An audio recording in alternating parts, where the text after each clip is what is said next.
Holy crap, it's been a hot minute since I made a Rust video.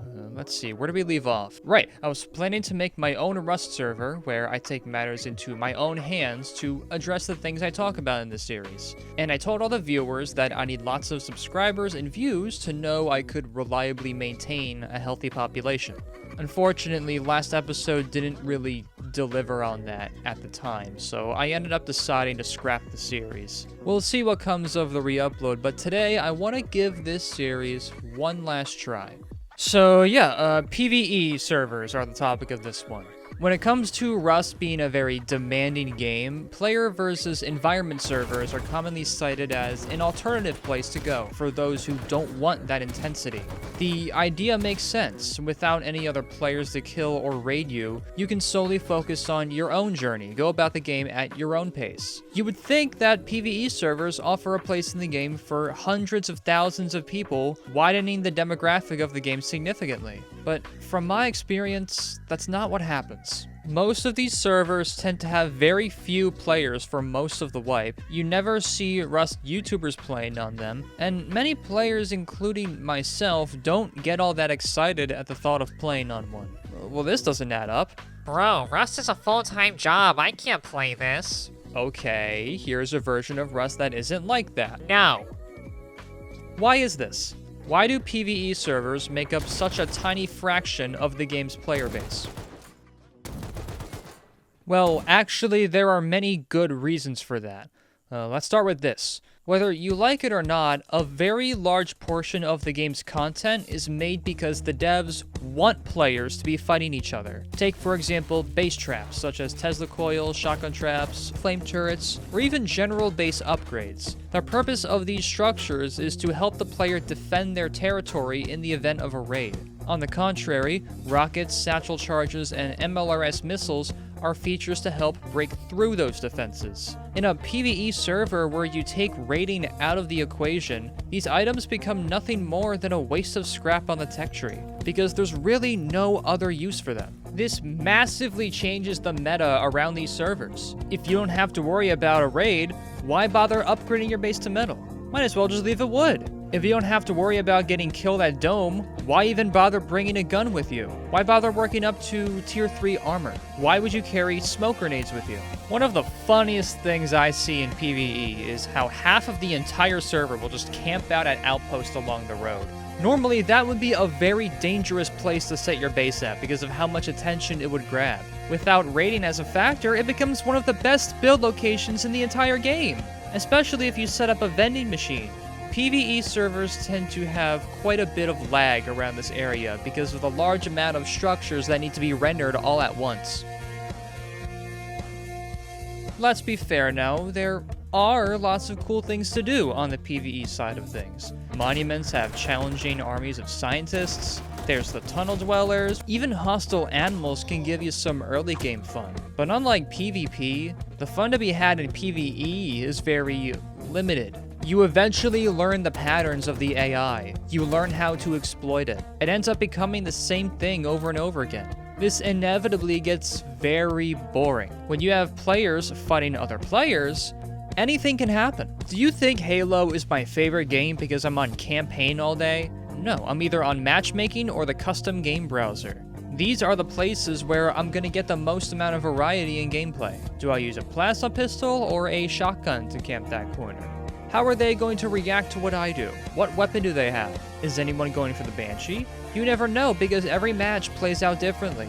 And that's what keeps you going back over and over. Losing that variety sets the groundwork for a stale, predictable, and generally lame experience. And that's the bigger picture point of this entire video. When you take player-on-player combat away, you also take away a lot of the fun that this game was designed around. Look, I get it. You all know how I don't like vanilla servers either. That's why I don't really play Rust that much anymore. But taking away PvP altogether is not the answer. Here is where RP for roleplay servers kick in. Roleplay servers are technically supposed to be for acting out characters and playing out a story, but in actuality it usually ends up being a mix of PvE and PvP. They will have rules like you can fight each other on this part of the map, but not on this one. They might also let the rules go on the very last couple days of wipe. Roleplay servers attempt to be a healthy balance, a compromise between the two systems.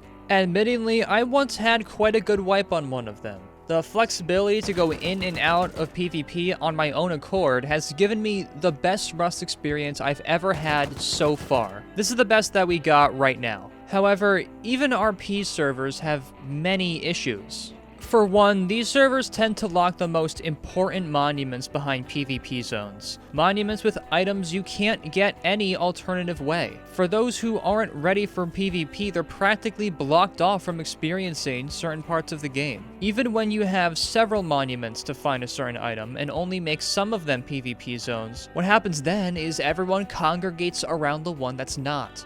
And it's very rare for you to actually find anything there when you make your trip. This makes it take significantly longer for you to progress, and when you finally do get the courage to move into a PvP zone, those who've already been succeeding there will have a massive kit advantage over you.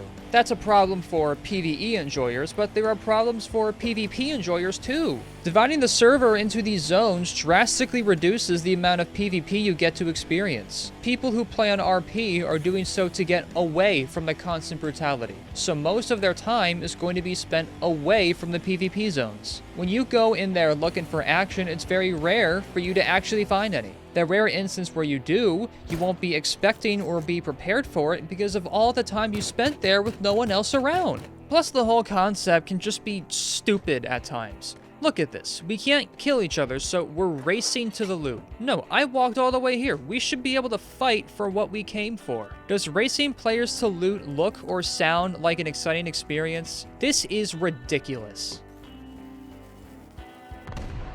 The offense side of raiding is important, but the defense part of it is just as important. When you make a rule saying no raiding until the last couple days, you're giving the attacker a practically infinite amount of time to gather up explosives without any interference. This guarantees almost any raid to end in the attacker's favor, which ruins the fun for both parties. If you're on defense and know nothing you can do will hold them off, why even bother logging on to try? If you're on offense, part of what makes the raid fun for you is knowing that you can lose and the thrill of overcoming that.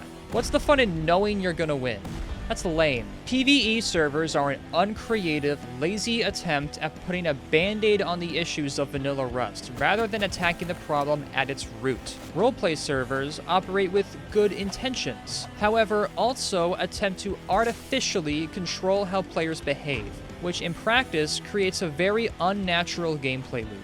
In the zones where you're safe from PvP, you end up with the same problems as PvE servers. In PvP zones, it's just the same bullshit from vanilla, leaving you right back where you started. It doesn't solve anything and ends up with no one happy.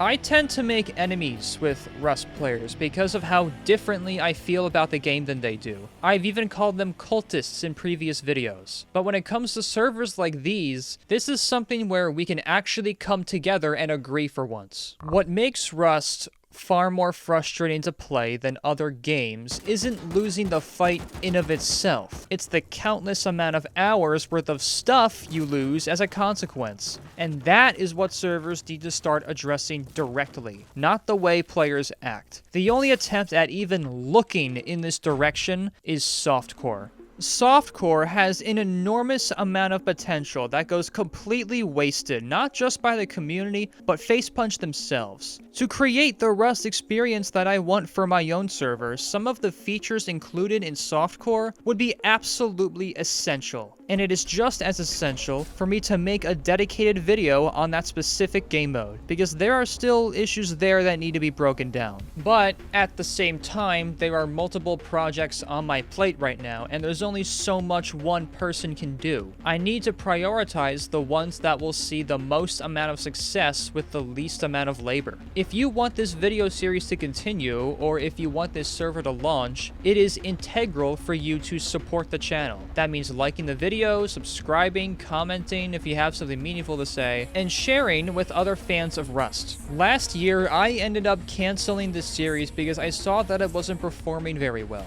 That's gotta change this time around. Right now, I'm giving this opportunity one last chance, and because of how much time has gone by since last episode, I've been reevaluating what my plans for the server would be. During my time away from this series, I've been learning the Godot engine, and there's already a game I'm currently working on with it. Let me tell you, game dev is hard. So is operating a Rust server. I am seriously considering the possibility that instead of hosting a Rust server, maybe I'm better off just developing my own game with the things I talk about in these videos in mind. Here are the pros and cons of each. Hosting a Rust server would be easier and faster to publish since I'm using a game that already exists. Give me access to the vast Rust community, making population maintenance a very manageable issue, and open up many career opportunities with other Rust YouTubers. This would give us all the resources we need for whatever we try to create. However, it would also be a completely new skill set I would have to master, which may lead to unintended obstacles, risks attracting drama from the toxic side of the community we all know is there, and it would create many limitations for what I can implement. For example, I doubt I'd be able to change the AK spray to something I'd rather it be. But if I were to instead make my own survival game, I could break those limitations and truly create what I envision. I'd be able to change that AK spray. I'd be able to charge money for it, which could give us even more resources than we'd have from operating a Rust server. And it would be a completely familiar skill set. I've been Godoting for over a year now. I have a pretty good idea of how this engine works, and I'm only going to continue getting better. With all that sunshine and roses said, also take into account, maintaining server populations might be a lot harder. The vast community of Rust players would not be at my fingertips. I would have to depend on my own community that I'm growing here on this channel. I don't make good graphics a very high priority in my games, so if that's something you care about, you'll probably be disappointed to see my game look a lot worse than Rust. And it would be a much larger and more ambitious project than anything else I'm currently working on. Getting that game ready for launch would take several years at least. I'm going to pin a comment where I want all of you to vote on which of these options you think would be a better idea. I'm also going to run a community poll for the entire channel. I'll put the results of each into my calculus on what action to take, but in the end, it will be my decision. We'll see what comes of this.